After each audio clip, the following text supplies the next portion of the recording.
માનવતાની મહેક વિસાવદરમાં અસ્મિતા foundation trust દ્વારા અષાઢી બીજના પાવન પર્વે જરૂરિયાતમંદોને રાશન કીટનું વિતરણ। તહેવારોના દિવસોમાં સમાજના અંતિમ છેડાના લોકો પણ ખુશીઓ મનાવી શકે તેવા ઉમદા હેતુ સાથે વિસાવદરમાં એક સરાહનીય સેવાકાર્ય કરવામાં આવ્યું છે।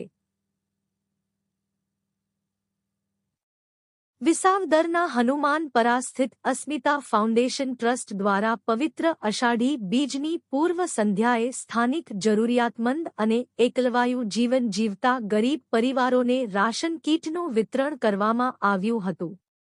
આ સેવાકીય પ્રવૃત્તિ અંગે મળતી માહિતી મુજબ અસ્મિતા ફાઉન્ડેશન ટ્રસ્ટના પ્રમુખ ભરતભાઈ પુનાભાઈ દાફડા અને તેમના પરિવાર દ્વારા આ પ્રેરણાદાયી ભગીરથ કાર્ય ઉપાડવામાં આવ્યું છે। ટ્રસ્ટ દ્વારા માત્ર તહેવારો પૂરતું જ નહીં પરંતુ દર મહિને નિયમિતપણે વિસાવદર શહેરી વિસ્તારના ગરીબ અને નિરાધાર લોકોને રાશન કીટ આપીને અન્ન પૂરું પાડવાનું પુણ્યશાળી કાર્ય કરવામાં આવી રહ્યું છે।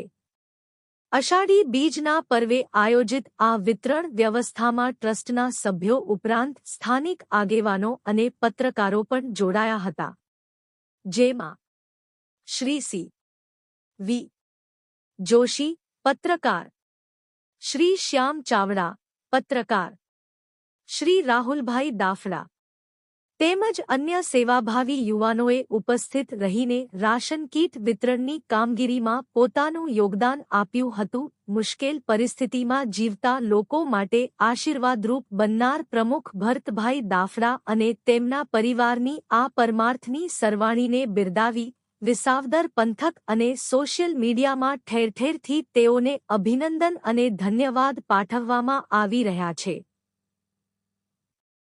બ્યુરો રિપોર્ટ નુભાઈ સાસિયા S2 ન્યૂઝ વિસાવદર। આમ ચાવડા આપણે ગત માસ જોયું હતું કે અસ્મિતા ફાઉન્ડેશન વિસાવદર દ્વારા જે ગરીબ પરિવારના લોકો છે, જે એકલા છે, એમને કીટ વિતરણ કરવામાં આવી રહ્યું હતું। આજે અષાઢી બીજના પૂર્વ સંધ્યાએ ફરીથી આજ અસ્મિતા ફાઉન્ડેશન દ્વારા જે લોકો જરૂરિયાતમંદ છે એમને કીટ વિતરણ હાલ કરી રહ્યા છે।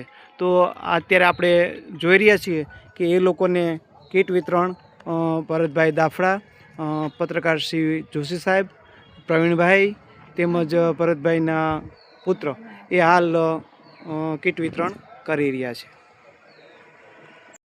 લાભમાં કેટલી ઉંમર થઈ?